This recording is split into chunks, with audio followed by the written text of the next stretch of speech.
कृष्ण पृष्ठाय भूतले श्रीमते भक्तिवेदांत स्वामी निति नामिने नमस्ते सरस्वती देवे गौरवाणी प्रचारिणे निर्विशेष शून्यवादी पाश्चात्य देशतारिणे जय श्री कृष्ण चैतन्य प्रभु नित्यानंद श्री अद्वैत गदाधार श्रीवासदि गौर भक्त वृंद हरे Krishna Krishna Krishna Hare Hare Hare Ram Ram Ram Hare Hare Hare Krishna.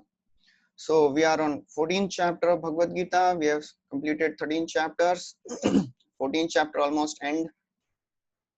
So we saw in the 13th chapter Arjuna asked few questions, and in response to that question Krishna describes about Kshetra, Kshetragya, Purusha, Prakriti, Gyan and Gyeya. And then in that 13th chapter the Bija Vakya or Mahavakya of Bhagavad Gita is described. Purusha Prakriti Sthohi Bhunkte Prakriti Jan Gunan Karanam Gunasangosya Sadasad Yoni Janmasu. Because living entities, they want to enjoy in this world. So this enjoying mentality is the cause of bondage of living entity in this world. Bhunkte Prakriti, that is 13.22. And in 13.21 also it is described Bhoktritve Hetu Uchyate. So this Bhunkte and Bhoktritve, this is the seed of material existence. That is described by Krishna in the 13th chapter. And then after describing 13th chapter, 14th chapter, Krishna is describing the modes of material nature which is watering this seed of material existence. So the seed is described, that is, the seed is the desire to enjoy. For the seed to grow, it has to be watered. So these modes, they are water for this seed of material existence. And Krishna in this 14th chapter, he has described about Sattva, Rajo and Tamo Gun in great detail. After describing how these three modes, they are always in competition with each other, and depending on the mode a person is in, he can either go to the higher planetary systems or stay in the earthly planetary systems, or may go down. After hearing all this, now Arjuna gets a question. So he asks, "Oh Arjun, oh Krishna, how to get out of these modes? Because you are telling these modes are the cause of bondage in this material world. So what are the characteristics of a person who has transcended the modes, and how to transcend these modes?" So in 21st verse, Arjuna asks for three questions. Kairlingai srin gunan natito bhavati prabho kimachara katham chaitam srin gunan ativartate. Kairlingahi, by what symptoms is the person who has transcended these modes known? What are the symptoms of that person? Kim acharaha, what is his behavior? And kim katham cha etam strin gunan ativartate, what is the process of transcending these modes? Katham trin gunan ativartate. So in response to this question, Krishna starts answering. 22nd verse, Krishna is saying, Prakasham cha pravrittim cha mohameva cha pandava na dveshti sampravrittani na nivrittani kankshati. So what are the symptoms of a gunatit? So this 22nd verse is describing the internal mood of a transcendental person who is not in this modes, in the three modes. What is the internal mood of a person? Prakasham, pravrittim and moham eva. Illumination, attachment and delusion. Na dveshti, he does not hate. He does not hate illumination, attachment or delusion when they are present. Or na nivrittani kankshati, or long for them when they disappear. So the important point is this person who has transcended these modes, he is not attached to any of the dualities of the material world. Whether there is fame or infamy, whether there is happiness or distress, he is having an equipoised vision. So if you see in minute detail, Krishna is talking about three modes in this verse. Prakasha is the quality of a mode of goodness, as we have discussed in previous verses, that the person in the mode of goodness, Sarvadvareshu dehesmin prakasha upajayate. All his gates of the body get illumined. So therefore Krishna is now summarizing. Prakasham cha pravrittim cha. Pravritti means the pravritti of lobha. Lobha pravrittirarambha karmanama shamaspriha rajasyetani chayante vivriddhe kurunandana.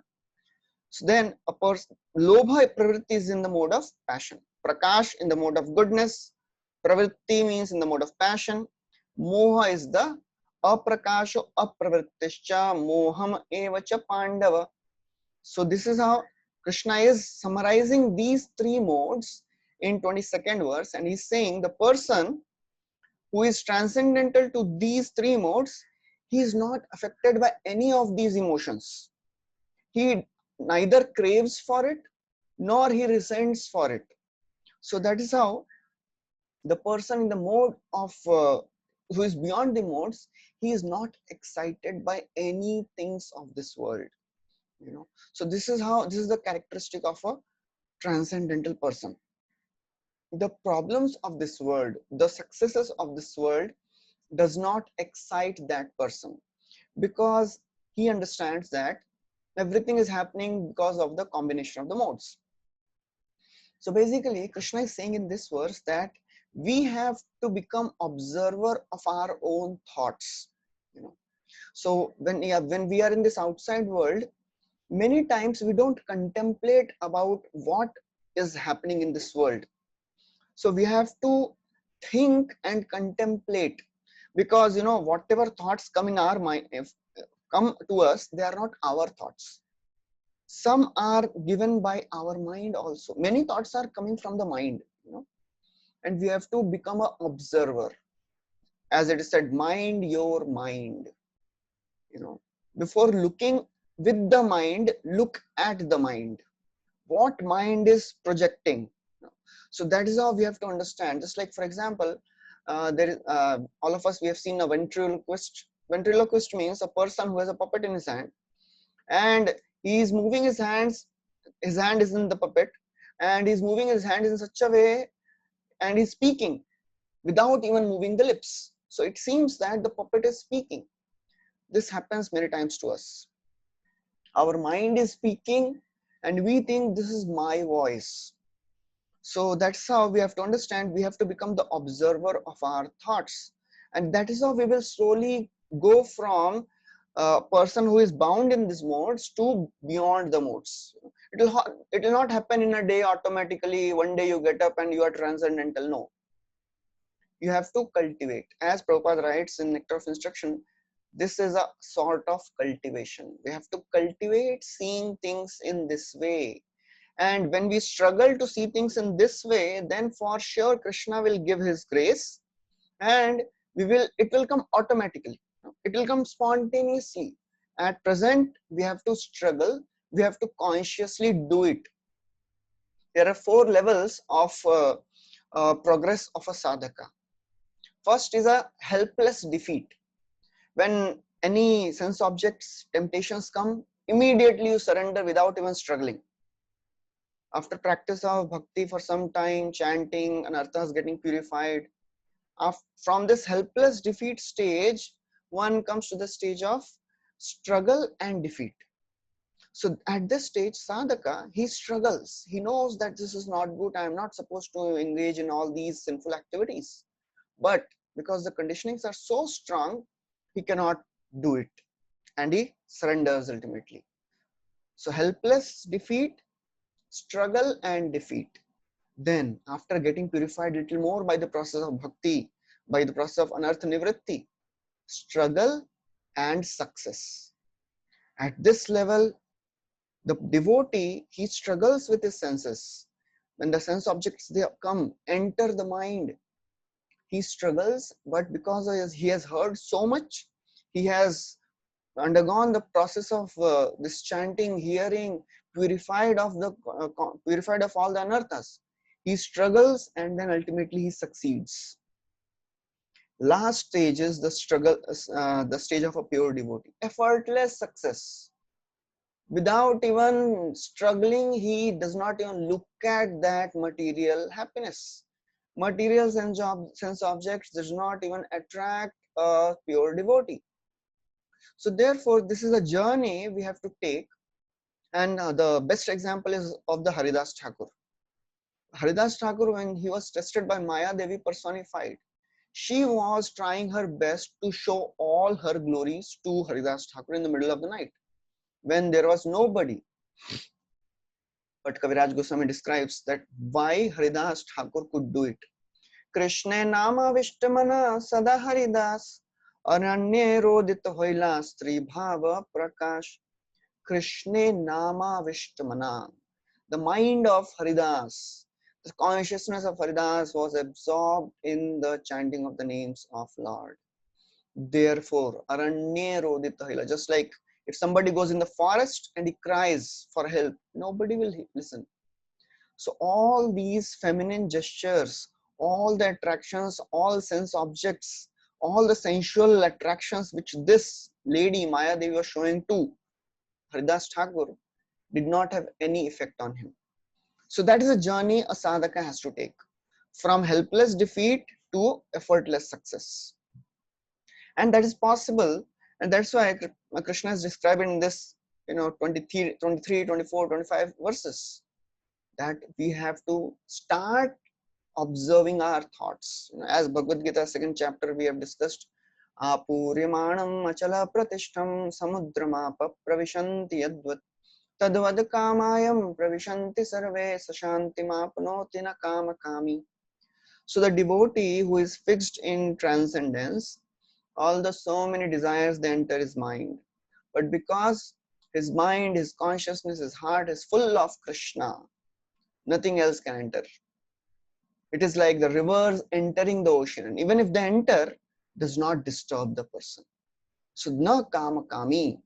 So that is how we have to observe, continuously observe our thoughts, and we should not condemn ourselves when bad thoughts come. We should not have to beat ourselves down. Oh, I'm so sinful, I'm so fallen, even after hearing so much, still I am having these thoughts. The thoughts will come, but by the process of bhakti, the response to the thoughts changes. Just like Yamunacharya, he says that after I have tasted the nectar of Krishna's name, form, pastimes, whenever I think of association with women, my lips curl in distress and I spit at that thought. Bhavati mukha vikara shushtu nishthivanamcha. So thoughts will come in the mind of a pure devotee also. But the difference is in the response. A pure devotee becomes disgusted. But a neophyte sadhaka, he starts contemplating. But everybody is in a work in progress. We are working, we are in progress, so we don't have to get worried, we don't have to beat ourselves down, we don't have to condemn ourselves so much into guilty consciousness that we don't do any bhakti. So that is the symptom of a gunatita, that is his internal mood.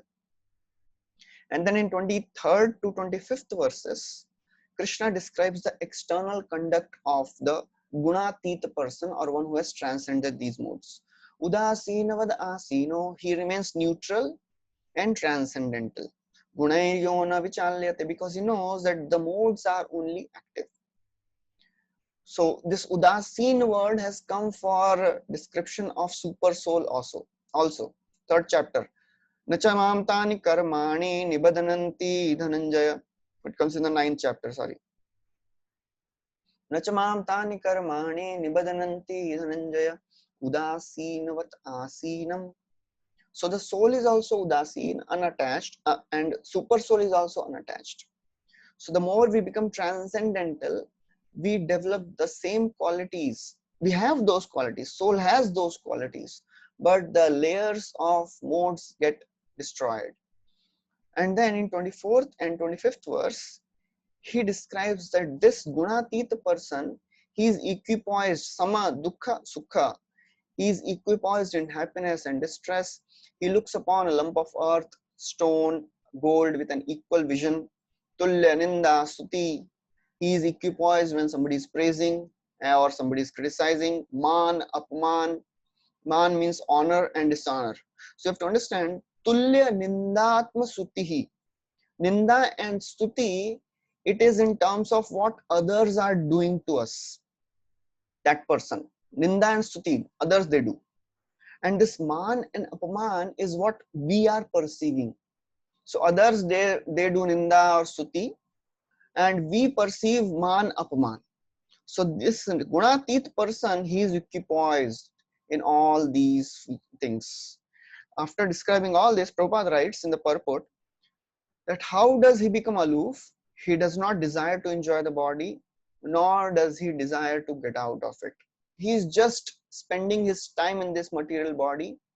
He is not rebelling, oh, till when I'll be in this body. He's just passively observing things, waiting for the time to come when he'll go back to the spiritual world.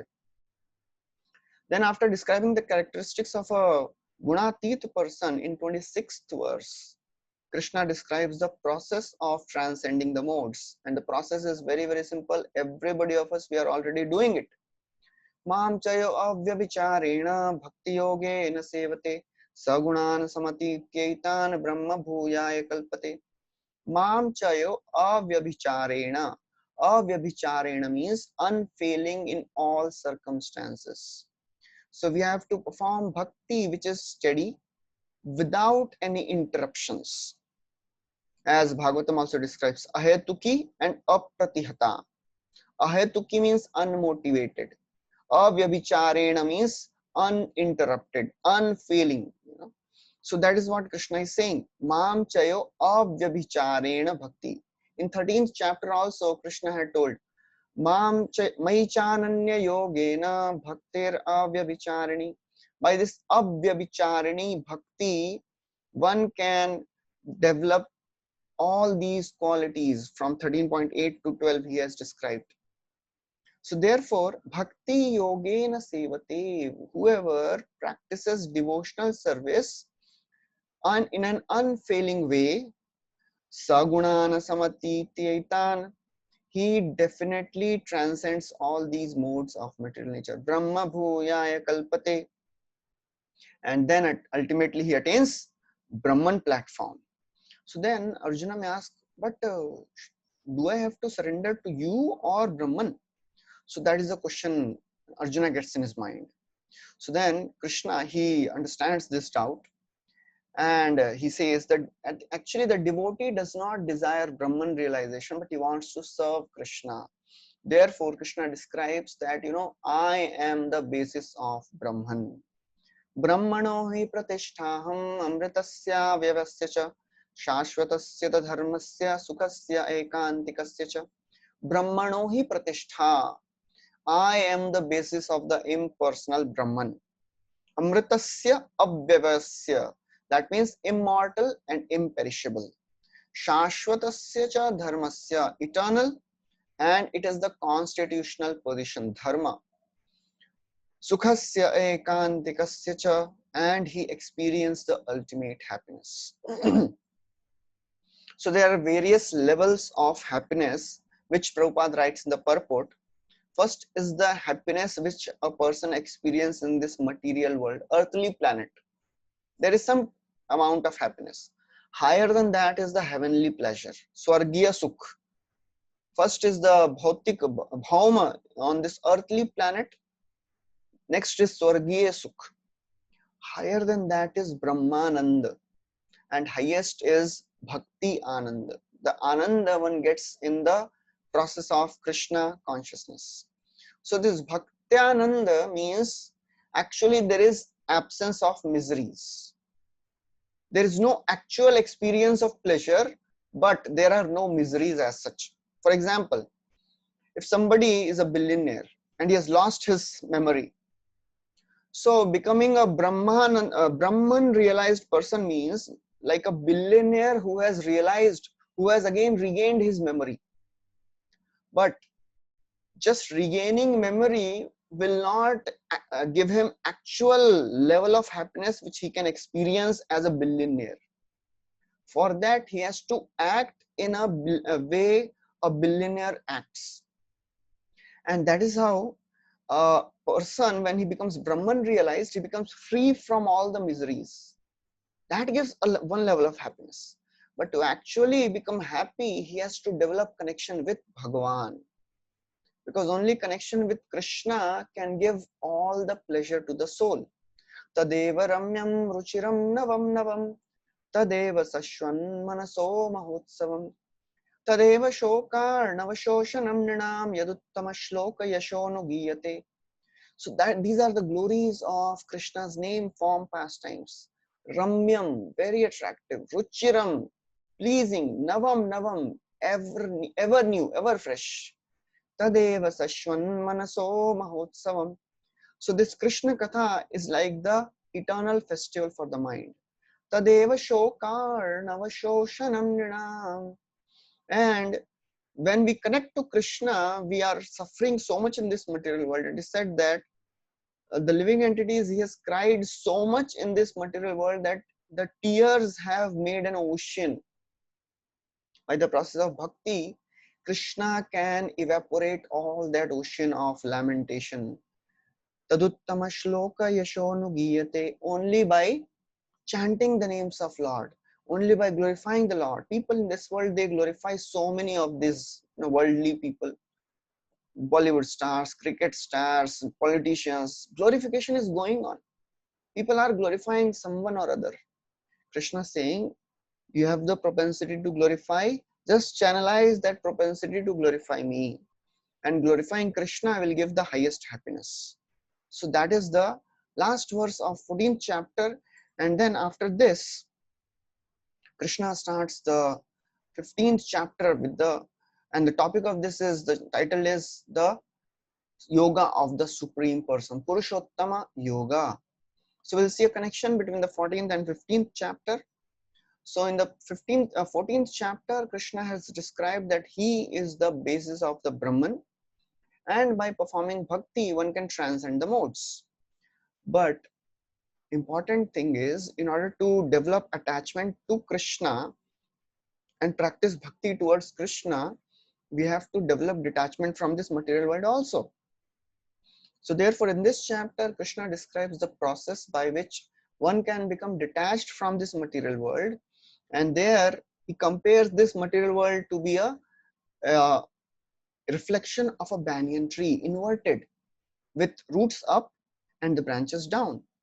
And there he says, with the acts of detachment, ashwathamena suviruda moolam ashanga shastrena dridhena chitva. By becoming detached from the bodily pleasures, by becoming detached from the sense gratification of this world, we can develop attachment to Krishna. And after knowing all this knowledge, one may ask, what about the Vedas? Krishna says, I am the basis of all the Vedas. The purpose of the Vedic study is to know me. Vedescha sarvair ahamev vedyaha. So with this understanding, Krishna begins the next chapter without even asking any question by Arjuna. Arjuna has not asked any question. But anticipating the questions of Arjuna, Arjuna may be thinking, oh Krishna, you have told about this material world, you have told about this gunas, you have told about the devotion service unto you, you have told about living entities. So Arjuna gets so many doubts. He says, what is this material world you are talking about, which is made up of the modes? And where did it begin? Shuru kab hua ye material world? And from where did it come? And who are the jivas? From where they came? What is this Brahman? So all these questions are in the mind of Arjuna, and Krishna is anticipating these questions. So to answer these questions, Krishna starts this chapter. Shri Bhagavan Uvacha Urdumulam Adashakam Ashwattam Prahuravyam Chandamsi Yasya Parnani Yastam Veda Savedavit. So Krishna is saying, oh Arjuna, this world, this is like a banyan tree with branches down and roots up. So one may wonder, where do we see such type of tree? So that tree is seen on the bank of a river. On the river, on the side of the river, if there is a tree which is there, so in the reflection, you can see branches down and the roots up. And the water is the basis of this inverted tree. On this water, this reflection is there. So Krishna says in this verse and the next verse, Arjuna, as you can see in this picture also, you can see in the slide, the desire is the foundation of this material world. The desire is like a water, desire of living entity. It is like a water on which this material world is existing based on the desire, ichha, based on the ichha of a living entity, this material world exists. So Krishna describes urdhva moolam. Moola means the roots. Roots are upward. Adha shakham, the branches are down. Ashwatha, of this imperishable banyan tree. Avyaya. So why this is avyaya? Because the material nature is eternal. Material nature is eternal. Jiva are eternal. We are eternal. Nature is eternal. Just that it changes form. It is the form which a material nature takes is temporary. As we know in physics, the energy is always constant, and it just changes form from one matter to another form, one form to another, just like from heat to light. So like that. So Ashwatham Prahur Avyayam, it is an imperishable banyan tree. And then in this banyan tree, there are some leaves. What are these leaves? Chandam Siyasya Parnani. The Vedic hymns, they are like the leaves of this banyan tree. Yastam Veda Savedavit. So one who knows this whole tree, that person is called the knower of the Vedas. So Krishna is very wonderfully saying, just knowing the leaves will not suffice. So Chandamsi Yasya Paranani. So the Vedas, Vedic hymns, they are just the leaves of this banyan tree. Krishna is saying, one who knows the entire tree, that person is the Vedavit. He is the knower of the Vedas. So therefore, Prabhupada writes in the purport, the entanglement of this material world is compared here to a banyan tree. For one who is engaged in fruitive activities, there is no end to the banyan tree. So therefore, the desire is the foundation of this material existence. Based on the living entity's desire, that this material world is manifesting. So now, this verse, first verse, Krishna is describing the condition of the material world from above down, just like from Brahmaji. If Brahmaji sees this world, urdhva moolam adha shakham. Brahmaji is on the highest planet, that is a root. Next verse, Krishna describes from the point of view of Jiva on the earth, down up. What the Jiva on earth is seeing? Adhascha urdhvam prashrita tasya shakha guna pravriddha vishaya pravala adhascha mulanyanasantatani karmanu bandini manushya loke.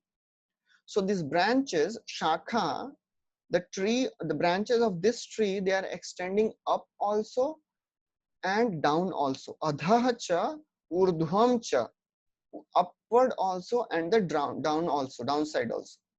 And then gunaha pravriddha. Then how is this tree nourished? This tree is nourished by the three modes of material nature which are discussed in the 14th chapter. So again, I'll describe 13th chapter, 21st and 22nd verses. They are like the bij, seed of material existence. What is that seed of material existence? The desire to enjoy. And then for the seed to grow, we have to water that seed. What is the water for that seed? That water is the modes. And when the seed is watered, it becomes a tree. So that tree is described in the 15th chapter. Therefore, guna pravriddha. So it is nourished by the three modes of material nature. And then vishaya pravala. Then praval means the twigs, small, beautiful, tender twigs. They are there on this tree. These are the senses, object of the senses, sense objects. Adhascha mulani anusantatani. But the interesting part of this tree is it has its branches above also and down also, just like in a banyan tree. You see, there are branches going down and there are branches going up also. karmanubandhini manushya loke, and these are bound to the fruitive activities of the human society. So because of the fruitive activity of a living entity in this world, they are bound in this material world. So therefore, Prabhupada in the purport, he describes about this Vishaya Pravala in great detail. And there he says that the twigs of the sense, twigs of this tree, they are considered to be the sense objects. And in this tree, based on our attachment, based on our attachment for name, fame, prestige, there are so many branches which come up from these twigs and they bind a person. There are knots and then there are secondary knots. So if any of you have tried opening a knot, if the knot is very loosely bound, then it is easy to open. But if there are 2-3 knots and you again tie that, so it is a multiple knot. So there are primary knots and secondary knots also. It is very, very difficult to open these knots. Only way is you have to cut it. So that Krishna will describe in the further verse, that you cannot open the knots, you have to cut this with the axe of detachment. So Prabhupada writes that the fruit of this tree there are various fruits which are there on the tree. What are these fruits? Dharma, Artha, Kama and Moksha. And then Prabhupada also writes that this tree is eternal. Ashwatham prahur avyayam. So in what sense this tree is eternal? It is eternal in the sense of being continuous. It does not disappear. It does not disappear from this material world. Material world is eternal, just changes forms. So therefore, saying karmanu bandhini manushya loke. Then after describing this, Prabhupada in this whole 15th chapter, every purport is a brilliant purport. We can read, we should read every line very, very seriously, attentively.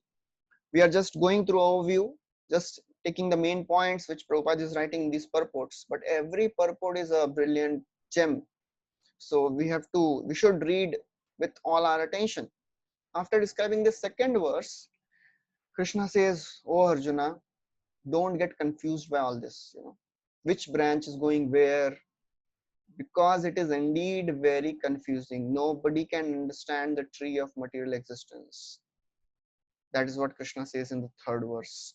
Narupamasyeha tathopalabhyate nanto nachadir nacha sampratishtha ashwattamenam suvirodha moolam asanga shastrena dridhena chitva narupam asyeha.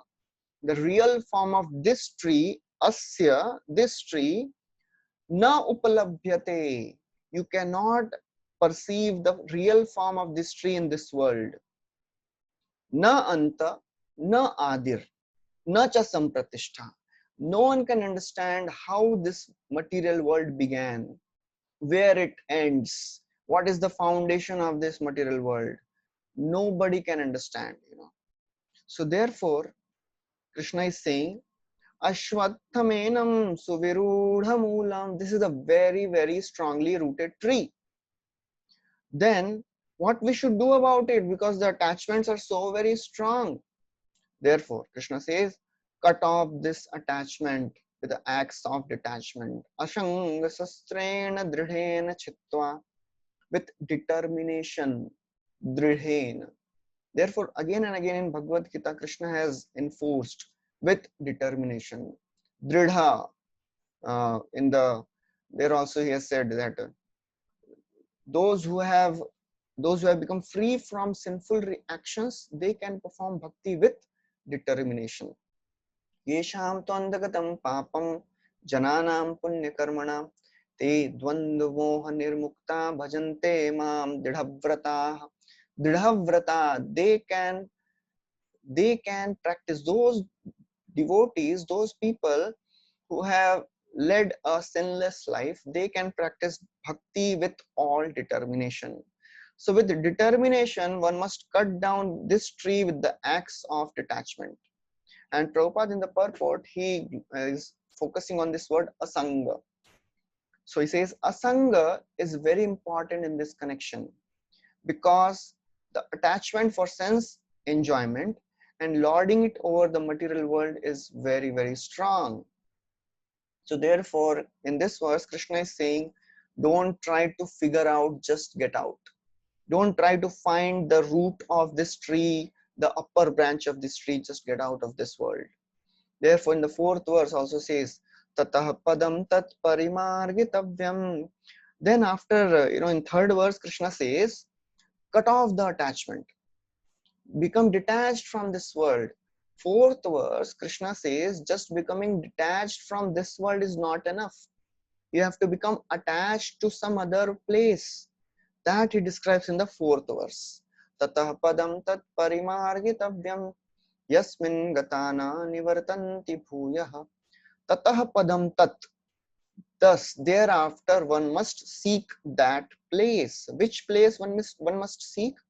Yasmin gatana nivartanti bhuyah. From which, having gone, one does not have to return again in this material world. So therefore, Krishna is saying, just becoming detached from this material world does not solve the problem. We have to become attached to the spiritual reality also. And there also, what he has to do after finding that spiritual reality, wahan pe kya karna hai? After going to spiritual world, what we have to do? That Krishna describes in the third and fourth line. Tamev chadyam purusham prapadye yatah pravritti prashrita purani. So in third and fourth verses, in two verses, Krishna is giving our whole lifetime project and beyond lifetime project also. What we have to do in this life, and after going to the spiritual world, what we have to do there. Tameva chadyam. There one has to prapadye. One has to surrender to that supreme personality of Godhead. Yatah pravritti prasrita purani. Because from that supreme personality of Godhead, everything began and everything expanded from him only. So therefore, Krishna is saying, we don't have to spend time understanding this material world. Scientists in this world, they are uh, wasting their all life energy understanding this material world and all small petty things. Krishna is saying there is no use doing it. We cannot find the end. We cannot find the beginning of this tree of material existence, because we cannot destroy this material world. What we have to do is we can just go out of this material. For example, prisoner cannot destroy the prison. He can just go out of the prison by following the instructions of the jailer. So therefore, as a spiritual seeker, we have to progressively detach ourselves from this material world and then get attached to the spiritual reality, the Supreme Lord. And therefore, this process of detachment and attachment happens by Jnana Yoga or Bhakti Yoga. So this Bhakti Yoga is relatively simpler and easier, which Krishna has described again and again. Amongst Jnana, Ashtanga, Karma and Bhakti, Krishna has again and again prescribed the path of Bhakti Yoga to be easy, to be simple, and that is the path where Krishna gives his exclusive focus and attention. So that is what Krishna describes, how to surrender. So Krishna has said prapadye. So Arjuna, I think karna kaise hai? How to surrender? That he is describing in the fifth verse, the process of surrender. Nirmana moha jita sanga dosha adhyatma nitya vinivritta kama dvandvair vimukta sukha dukkha sangyai gacchantya mudha padamavyayam tat. Nirmana moha, free from the false prestige, illusion. Jita sanga dosha, free from false association. Adhyatma nitya vinivritta kama. One has to understand the eternal, and those who are done, Prabhupada writes, those who are done with this material lust, enough is enough. Done with this material, bahut ho gaya. I don't want all this material lust. This business I am frustrated with. So vinivritta kamaha. So there is a pravritti marg and there is a nivritti marg. Pravritti marg means path of engaging in sense gratification and ultimately becoming frustrated with that path and getting detached. That is path of karma kand. You know, keep on enjoying sense gratification. But the nature of this material sense gratification is it cannot satisfy a person. It is dushpuren analenacha. So this is like a blazing fire. One cannot be satisfied. Even if Hiranyakashipu, with all his wealth, prestige, power, sense gratification available, Saitam nirjitka kube karat vishayan priyan yathopajosham bhunjano na tripyat ajitendriyaha. He had everything available. He was the whole and soul emperor of entire universe. And whatever he wanted, it was available for him. But na tripyat, still he was not satisfied. Ajitendriya. So ajitendriya, can a person who is controlled by the senses can never be peaceful. So this process of engaging in sense gratification leads to frustration because one can never be satisfied, and ultimately he gives up that. That is the process of karma kand. Then nivritti marg is you don't indulge in sense gratification just by hearing that how this world is miserable, one will not be happy, one gives up the attachment, one gives up the sense gratification. So Krishna is saying vinivritta kama, one who is done with the material lust. Vinivritta, he has given up all the desires for sense gratification. Retired, completely retired from sense gratification. Bahut ho gaya. Enough is enough. You know? So that is how in 13th verse, 13th chapter, Krishna has described Purusha Prakriti stho hi bhunkte Prakriti jan gunan. So this desire for enjoyment binds a person in this material world. Bhunkte, Purusha, a living entity situated in this material nature, tries to enjoy. Bhunkte Prakriti jan. And because he wants to enjoy, there are so many problems. Fear, all the emotions they come up: fear, anger, hatred, lamentation, distress, anxiety, all because we want to enjoy. A person who does not want anything of this world, he is completely peaceful. So only way one can become peaceful is by getting detached. So one of the great kings, King Bhartrihari, he has also written Vairagya Shatak, where he has described that all the things of this material world, they are the sources of bhaya. Rogi bhogi rog bhayam kulechati bhayam vritte nripalad bhayam mane dainya bhayam bale ripu bhayam rupe jaraya bhayam shastre vadi bhayam gune khala bhayam kaye kritantad bhayam sarvam vastu bhayanvitam bhuvinam vairagyameva bhayam. So all the things of this world, they are the potential sources of fear. Bhogi, one who wants to enjoy, he is fearful of disease. Person, kule chuti bhayam, who is of the high family heritage, he is fearful of falling down. Bhogi rog bhayam kule chuti bhayam vritte nipalat bhayam. A wealthy person is fearful of becoming poverty stricken. Mane dainya bhayam, a person who is given all the prestige, all the respect, he is fearful of humiliation. Bale ripu bhayam, the strong person is fearful of the enemies. Kaye kretanta bhayam, a person who is youthful, he is fearful of old age. In this world, sarvam vastu bhayanvitam, everything in this world is a source of fear. Vairagyam eva abhayam, only detachment from this world gives fearlessness. So that is what Krishna is saying. Vinivritta kama. If somebody is free from all the desires for sense gratification, he will be peaceful and happy. Dvandvair vimukta sukha dukkha sangair He is free from the dualities of happiness and distress. And then the result is Gacchantya Moda Padamavyayam Tat Amuda. He is unbewildered. He surrenders to the Supreme Lord and attains the highest eternal kingdom. Padam Avyaya. That Padam Avyaya is the Krishna's abode, which Krishna will describe after few verses. So Prabhupada in the purport, he writes that the surrendering process is described here very nicely.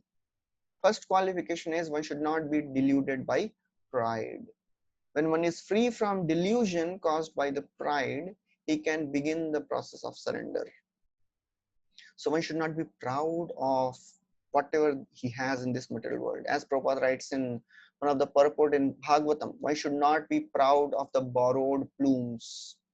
Whatever we have in this world, everything is given by Krishna. All our sensory powers, all our skills, all our wealth, prestige, everything is given by Krishna. We should not be proud. So that is the beginning of surrendering process.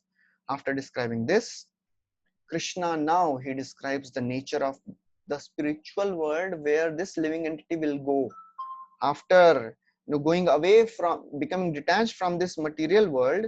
Where he has to go, that he'll describe in the next verse. And then he'll describe about his own, he'll say that abode is my abode. And previously also he has described, that abode which I am describing is, O Arjuna, that is mine. Now he describes, na tadbhasayate suryo na shashanko na pavakah yadgatva na nivartante tadhama paramam mama. So there Krishna says that the spiritual world, O Arjuna, it is self-luminous. There is no need of any other means of illumination. And the picture which I have put is, this is one of the darshans which some of our devotees they had made, where it is all made up of fluorescent flowers, and there is all are it is looking like they are all lit, but they are all just papers, and they had put some UV light, so it was like all illuminating. So that is the Vaikuntha, that is the spiritual world where there is no need of any other illumination. So there Krishna says, na tadbhasayate suryo, that abode of mine, tadhama paramam mama. He says, oh Arjuna, that abode is mine, where you have to go. That abode of mine is not illuminated by sun, na shashanko na pavakah, or the moon, or fire. And Prabhupada adds the electricity also. Why Prabhupada is adding electricity? Electricity is not there in this verse, because Prabhupada wants to be relevant. In today's age, light means electricity has to be there. So Prabhupada is adding electricity, but it is not a whimsical addition. In one of the verses in Mundaka Upanishad, actually there is similar verse where it is described, na tatra suryo bhati na chandra tarakam nema vidyuto bhanti kutoyam agnihi. So there it is described, na tatra suryo bhati, there is no sun, there is no chandra, there is no vidyuta. Vidyuta means electricity. So Prabhupada, whatever he is writing, there is a basis for it, so that we should be assured. Then Krishna says, yadgatva nivartante, whoever reaches this world does not have to come back in this material world again. Chakravarti Thakur writes that there is a deeper meaning to this verse. He says Surya refers to our power of seeing, because sun we can see things. Moon is relating to our mind. Moon controls the mind. Fire is related to our speech. So Krishna is saying, oh Arjuna, you cannot understand my abode by your power of vision, by your power of mind, by your power of words. My abode is beyond the sensory perceptions of this material world. Nobody can perceive. So the material world, spiritual world is abode of mine, it is invisible, invisible by our eyes, inconceivable by our mind, and it is indescribable by our words. Our words cannot describe the spiritual world. Our mind cannot conceive the actual reality of the spiritual world, and we cannot see the spiritual world with our material eyes. Prabhupada writes a very interesting line in the purport. He says, one should be captivated by this information, and he should desire to directly transfer himself to the eternal world and extricate himself from this false reflection of reality. So that is a process. That should be our goal, to go back to the spiritual world, go back home, back to Godhead. That's why Krishna is manifesting so many things, so many pastimes. Krishna comes in this world just to show the pastimes, to attract the people in this world. Krishna rayate ka khela sarvottama nara lila nara vapu tahara swarup gopavesha venukara navakishora natavara nara lila hoy anurup. Krishna, when he appears in the human form, the pastimes which he performs, they are so attractive because as human we can relate to the pastimes of the Lord. Krishna is doing all that just for one purpose, to attract the attention of all of us, to attract our minds so that we can give up the sense gratification of this world and try to go towards Krishna. After describing this, Krishna says, a living entity will not be satisfied until he reaches that supreme abode, because it is his constitutional position to be related to Krishna. By nature, we are related to Krishna, so we will not be satisfied until we reach that abode. Therefore, Krishna describes the identity of every one of us. Mamaivaamsho jiva loke jiva bhuta sanatana manah sashthani indriyani prakritisthani karshati. O Arjuna, all the living entities, they are my eternal fragmental parts.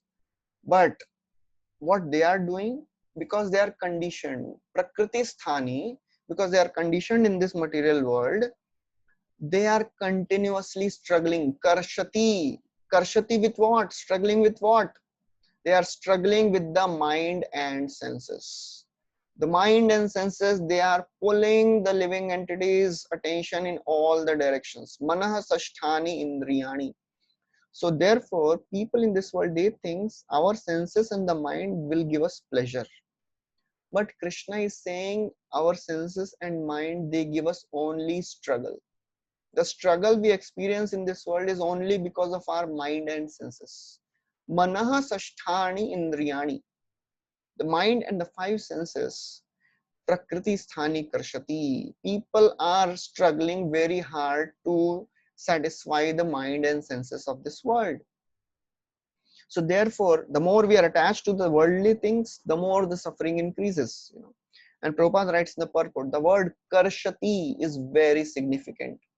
The conditioned soul is bound up as though shackled by the iron chains.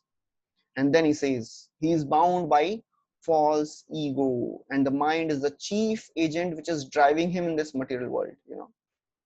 So therefore, to understand the functions of our mind, intelligence, and ego, we should understand ego is the boss in this material world. And whatever ego wants, our material intelligence plans. And before the false ego to have some desire, mind gives the input. We see something, mind will say, "Arey, acha lag raha hai." Ego will say, "I want it." And then who will execute? Who will plan? So intelligence is our planning officer. He plans for the boss. Who is the boss? False ego. Who is the on the field officer? All the senses and the mind. Mind is always looking how my boss can be happy. He gives inputs and boss wants it. So boss tells the planning officer, "I want it. You have to plan. How do I get it?" And then intelligence plans. And then the execution work is done by the senses. So that is the, all operation mechanism of the mind, intelligence, and ego. So therefore, it is so, this material world is so attractive. For example, if somebody is sitting and watching a movie. So just imagine a person sitting and watching a movie, and he has a pipe which is going directly from his eyes to the screen. So what he can see is, what all he can see is, he can see only the screen. There is a, it's like a घोड़े का और लगा रहता है ना, he cannot see here and there, completely one direction. Similarly, there is a so much of the attractive force which is there in this material world. We are constantly captivated, and if the movie is not so interesting, so then the person who is sitting will try to look here and there, मजा नहीं आ रहा है क्या, कौन सा movie देखने आ गए. But if the movie is attractive and captivating, he will not even look at anywhere else. So that is what is happening in this world. This pipe is our false ego. So false ego binds the soul's attention and consciousness to the sense gratification of this world. It is so captivating that we do not want to look at anywhere else. So that is how this false ego binds a living entity. The senses, the inputs of the senses, they are so captivating. Just to fulfill those desires, living entity continuously struggles in this world. Therefore, Prabhupada writes in the purport, when the mind is in the mode of goodness, his activities are good. When mind is in the mode of passion, his activities are troublesome. When the mind is in the mode of ignorance, he travels to the lower species of life. As Krishna described in the 14th chapter, Urdhvam gacchanti sattvastha madhye tishtanti rajasaha jaganya gunavrittistha adho gacchanti tamasaha. So those who are in the mode of goodness, they go to higher planetary systems and so on. So therefore, Prabhupada is writing that we have to control the mind, train the mind. That is the whole and soul process. We have to train. Mind is the greatest non-devotee we are living with. If you want to preach, start preaching to your mind, slowly and steadily. Don't be so strong, because if you do strong preaching to anyone, he becomes rebellious. Slowly, we have to learn the art of preaching to our mind. So slow and steady, asking cooperation from the mind. So that is how. Then Krishna describes the process of karshati in the next verse. In the 8th verse, Krishna says how this karshati is happening. Shariram yadavapnoti yachapyutkramati ishvaraha grihitvaitani sanyati vayurgandhani vashayat. He says, just like air traveling from various places, acquires the aroma or the bad odor of that place. If the air passes by a garden with all the fragrant flowers, the air will have very beautiful, captivating smell, fragrance. But if it passes by a garbage bin, it will have a foul smell. Similarly, Krishna is saying that, the living entity, it carries the conceptions from various lives. In every life, the living entity acquires a particular type of conception. And that is what takes this person to the next body. As Krishna had described in the 8th chapter also, the law of last thought. Yam yam vapi smaran bhavam tejatyante kalevaram tam tamaiva iti kaunteya sada tad bhava bhavitah. So therefore, different people have different conceptions based on the activities they have performed in this life or in the last lives. So then in the 9th verse, Krishna says, that in this way, this living entity takes so many different types of bodies. Shrotram chakshusparshanam cha rasanam ghranam evacha adhishthaya manaschayam vishayanupasevate. And why all these gross bodies are taken? So that the jiva, he can enjoy sense objects. And from where all these inputs they come from shrotra, chakshu, sparshana, rasana and ghran. These are the 5 jnanendriyas: eyes, ears, nose, tongue and touch. And who is the boss of all the senses? Mind. Mind is the boss of all the senses. And therefore, vishayan upasevate. And therefore, actually, soul is serving the senses. We are serving our senses from millions of lifetimes. But now, by the mercy of the devotees of the Lord, by the mercy of the Chaitanya Mahaprabhu Prabhupada, we have understood we are the servants of such masters who are so very ungrateful. We have served them from millions of lifetimes, but still they are not giving us retirement. Any boss in this world, he'll give retirement to the employee after some years, after 50 years of service or 60 years of service. But our senses are such ungrateful masters. They are not giving us retirement. Kamadinam katina katidha palita durnideshas tesham jata maina karuna natrapano pashanti. So Rupa Goswami is saying, Kam Adi, all the anarthas have served for millions of lifetimes, but Tesham Jata Maina Karuna, they have not shown any mercy, na trapa, no relief, na upashanti, no peace of mind. Utsrijjaitanath yadupate sampratam labda buddhi Twamaya sharanam abhayam mam nyungshvatmadasye. Utsrijya etan, oh my Lord, by your mercy, mercy of your devotees, now I have given up service of my senses. Please accept me as your servant. So that is the process of devotional service, which we have to render. So then in the 9th verse, after describing how the living entity enjoys sense gratification, then Krishna in 10th and 11th verses, he describes who can understand this process of transmigration. Because 9th verse, 8th and 9th verse, they describe the process of transmigration. How the soul traverses from one body to another body based on the conceptions he has, based on the types of desires he has. Who can understand this process of transmigration and who cannot understand? He says, Vimudhananu pashyanti pashyanti jnana chakshusha. Vimudha, those who are foolish, they cannot understand all these things. Pashyanti jnana chakshusha. Those who have eyes of knowledge, they can see this transmigration. And then in the 11th verse also he says that why some people have Jnana Chakshu. Jnana Chakshu described in the 10th verse. 11th verse Krishna describes why some people have Jnana Chakshu and others they don't have Jnana Chakshu.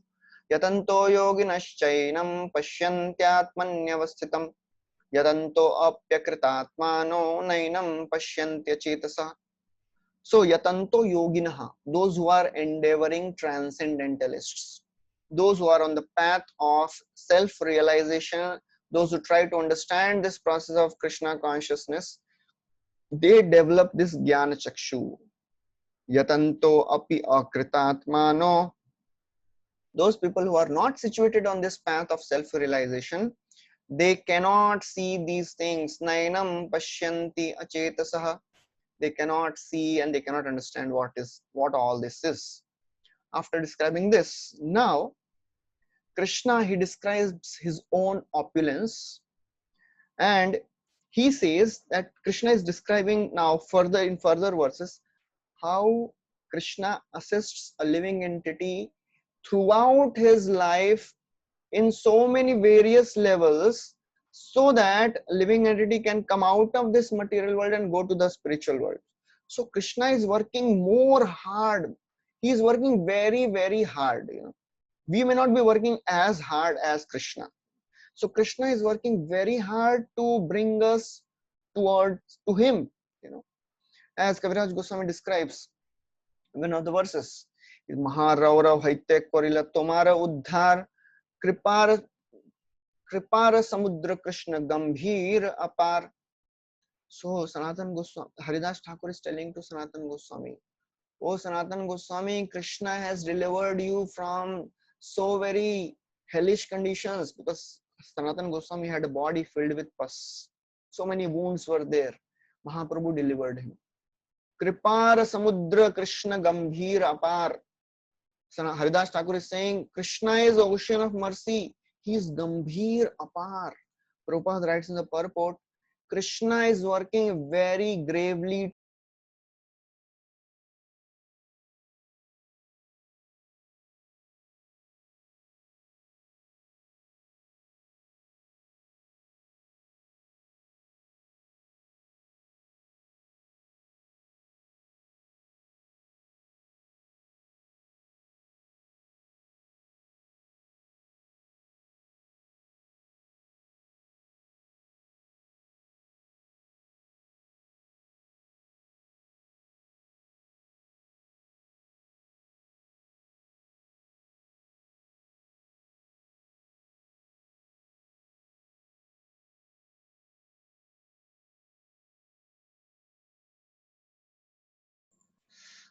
So yeah, I hope everything is okay now. So we were discussing how Krishna is working very, very hard to protect his devotees and bring them back to the spiritual world.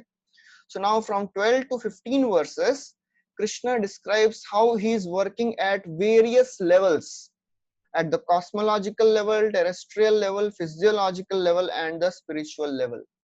Krishna is working at all these levels to help a living entity come out of this material world, and how he is maintaining him at every level. So then the 12th verse, Krishna says, I am the source of light.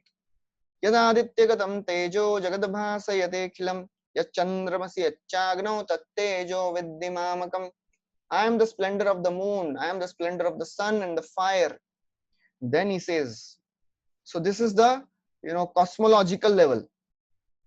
Then he says, I am working at terrestrial level also. Gama vishya bhutani, I enter in each and every planet. Dharayamyaham ojasa, and by my energy they stay in the orbit. Ushnami chaushadhi sarvah, I become the moon and thereby supply the juice and of life to all the vegetables. And then he describes, even at the physiological level, our bodily level is also taken care by Krishna only. Without Krishna, we cannot do anything. We may eat all nice, delicious foodstuffs, but if the fire of digestion is not there, we'll become miserable. Therefore, Krishna says, I am the digestive fire also. Aham Vaishwanaro Bhutva Praninam Dehamashritah Pranapan Samayuktah Pachamyannam Chaturvidam. So he says, I am the fire of digestion in the bodies of all the living entities. Pranapana Samayukta, I join the air of life. Pachamyannam chaturvidham, and I digest the 4 kinds of foodstuffs. So in this way, we should be grateful for whatever we are getting in this world. Everything is provided by Krishna only. And then from 15th verse onwards, Krishna will describe that he will help us in all our spiritual endeavors also. He has described how he helps us in maintaining this body, maintaining this earth, maintaining the planetary systems, maintaining this entire creation. Now, 15th verse, Krishna will say that I am taking care of the spiritual endeavors also. That will describe tomorrow. Thank you very much. Hare Krishna. Srila Prabhupada ki jai. Srimad Bhagavad Gita ki jai. Anybody has any questions, they can put on the chat.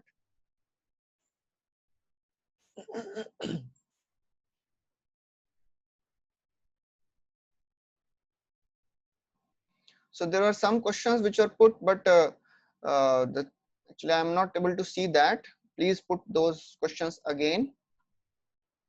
So there was some problem in the chat, so it got deleted. What are the 4 kinds of foodstuffs? So the 4 kinds of foodstuffs are those who are the foodstuffs which are eaten, which are drunk, sucked, and licked. So these are the 4 types of foodstuffs. It will come more in the 17th chapter. There are some things which we chew, some things which we drink, we lick or suck. Okay. Please show and explain the slide connecting 14th and 15th chapters. Okay, I'll go back. Oh, sorry. Okay. Yeah. So in the 14th chapter, Krishna has described about the modes, and he has described how that to come out of these modes, one has to perform devotional service. Mam chaya avyabhicharena bhakti yogena sevate sagunan samatityaitan brahma bhuyaya kalpate. Avyabhichareni bhakti, by the process of unalloyed devotional service, one can go beyond these modes. And then he says, I am the basis of the Brahman. So then in the 15th chapter, Krishna says, become detached from this world is possible only by becoming attached to Krishna. So we have to develop attachment to Krishna. Krishna says, if we want to develop devotion and attachment to Krishna as described in the 14.26. Krishna is saying you have to become detached. First, become detached from this material world. And how to become detached from this material world? That is described in the 15th chapter. To describe the material world, first, Krishna describes about, before describing the detachment from this material world, Krishna is describing this material world. Urdhva Mulamadashakam. Then he says one can, cut off all the attachments by this practice of detachment with the acts of detachment. So that Krishna describes in the 15th chapter, the process of breaking the attachment with this material world.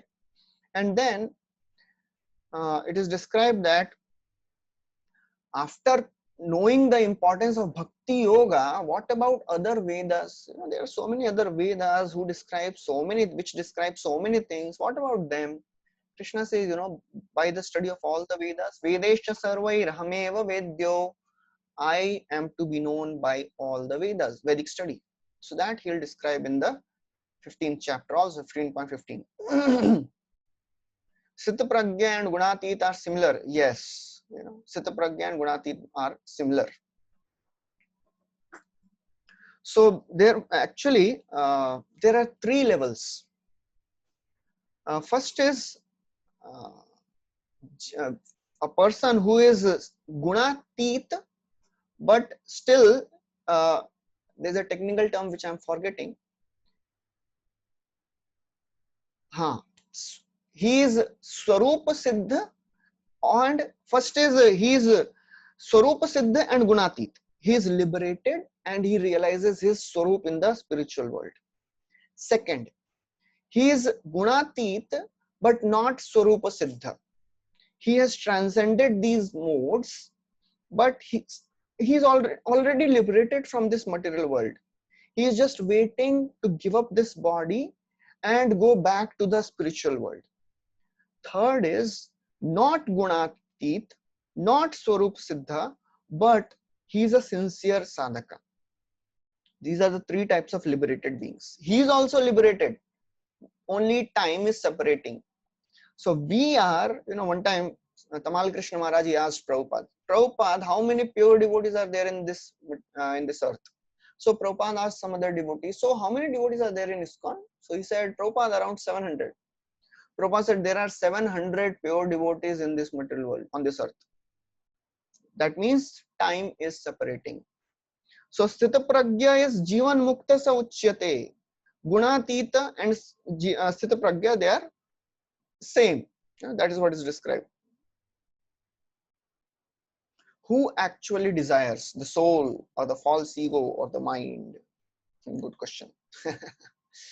So actually, the soul desires, but in this material world, the desires of the soul, they are influenced by our false ego and the mind. For example, if a person is driving a car, he's in the driver's seat and he has a particular desire to go at this place, but there is some other person who is sitting on the next seat to the driver. He is constantly bombarding all sorts of things. Look at this, go there, उधर जाते हैं, उधर मजा आएगा, और ये बोल रहा है मेरे को उधर नहीं जाना, नहीं ये अच्छा चीज है, इधर जाएंगे तो और मजा आएगा. That is what is happening with us. As a living entity, our original desire is to serve Krishna, but because we wanted to be separate from Krishna, so we became covered with the false ego, and therefore our desires, they got perverted. So now our desire is not the pure desire. The soul is not desiring in a pure way. Soul is desiring the way false ego is dictating, because false ego is controlling our desires now.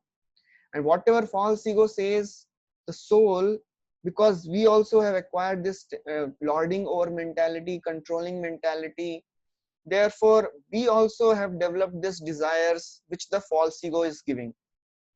And I give this example of a ventriloquist. So in the ventriloquism, actually the puppet is not speaking. It seems that puppet is speaking. The person and the puppet is different. But the outsider, he thinks, this person and this puppet, they are both same. So that is what is happening with us. We are understanding because we have this mentality of controllership now. So the false ego is speaking so loudly. Mind is also assisting the false ego. So we are understanding that this false ego's voice is our voice. So that is what is happening now. Where does soul reside? If the soul reside in the heart, if someone has to undergo transplant, what happens to the soul? That is a basic JSD question.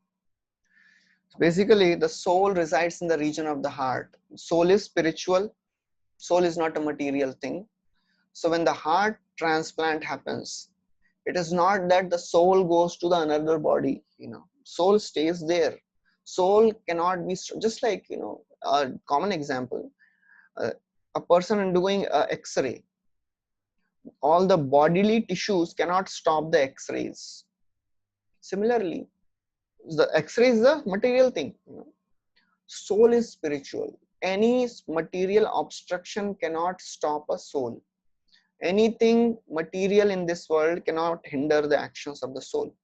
So the heart is a physical object. Soul is spiritual. So the soul resides in the heart, in the region of the heart. So when the heart is transplanted, the soul stays there. So it is not the problem.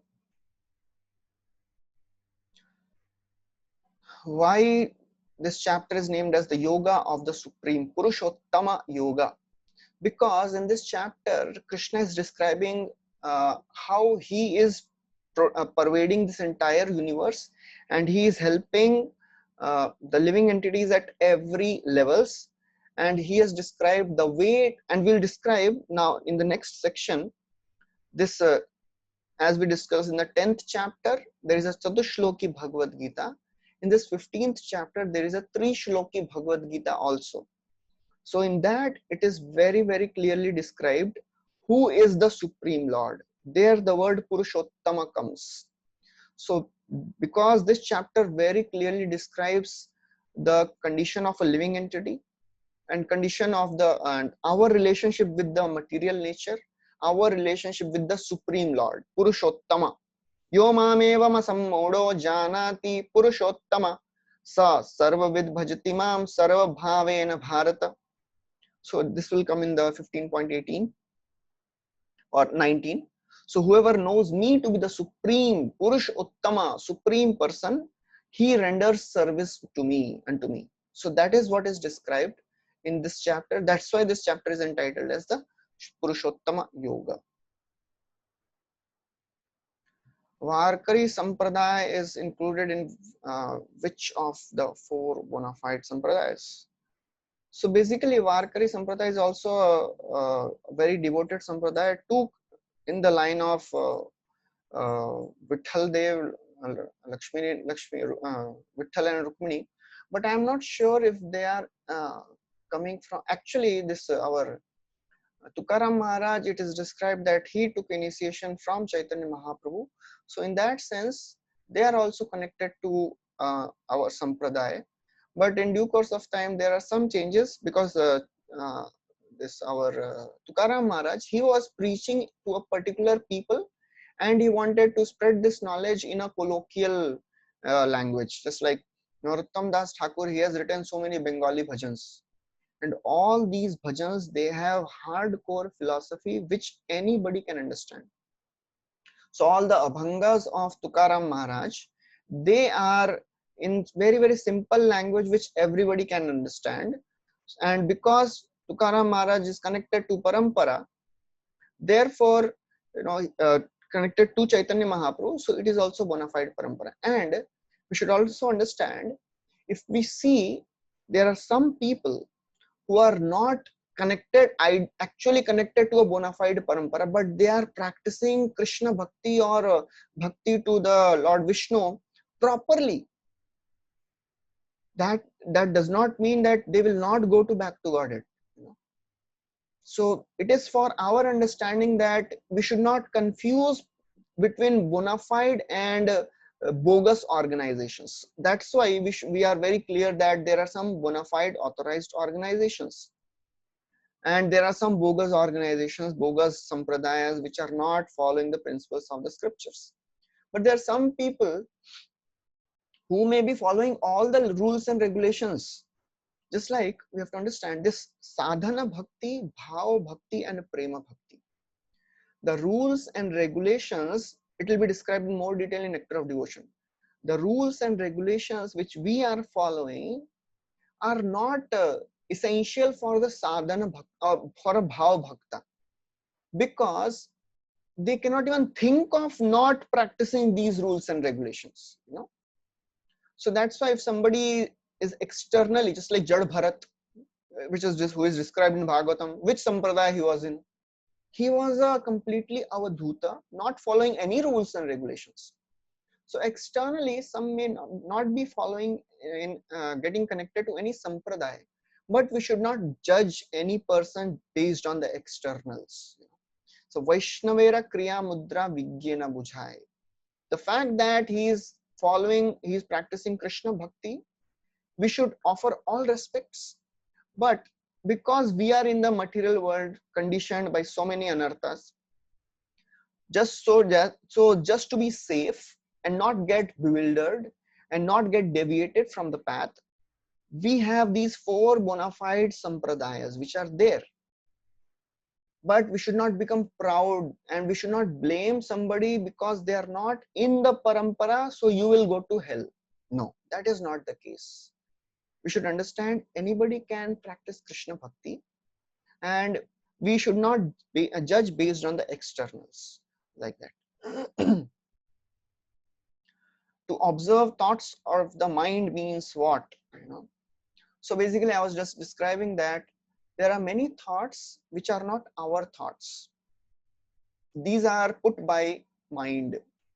Our thoughts means the thoughts of the soul, which will take us towards Krishna, which will take us close to the spiritual life. Many thoughts are put by the mind, because mind by nature likes variety. Mind cannot stay at one place. If we are sitting and chanting, mind will say, अरे क्या जप कर रहा है यार, कुछ नहीं होने वाला है, नया मूवी निकला है, चल नया मूवी देख के आते. Look, your friends, they're enjoying life. And average college boy, as he's chanting, mind says, चल यार नया movie देख के आते. He'll go and sit in the movie theater. Mind will say, नालायक, इतना lecture सुनना, अभी क्या कर रहा है तू? मूवी देख रहा है बैठ के, टाइम पास कर रहा है, not following the words of Prabhuji. So this is the nature of mind, is always does not stay at one place. Mind likes variety, change. So we have to see that this is the thought, this is given by the mind. This is not my thought. So my thought means our thought should be in line with the scriptures. So our intelligence should be guided by the scriptures. So we should not rely on our mind at present level. Whenever mind gives some suggestions, some inputs, we should verify it with Guru, Sadhu, and Shastra. What devotees are saying about this thought, what my superiors are saying, what Bhagavad Gita is describing, we have to verify it. So that is the thought of the observing the mind's thoughts. Thank you. Hare Krishna. So we'll stop here. Thank you very much. Hare Krishna. Srila Prabhupada ki jai. Srimad Bhagavad Gita ki jai.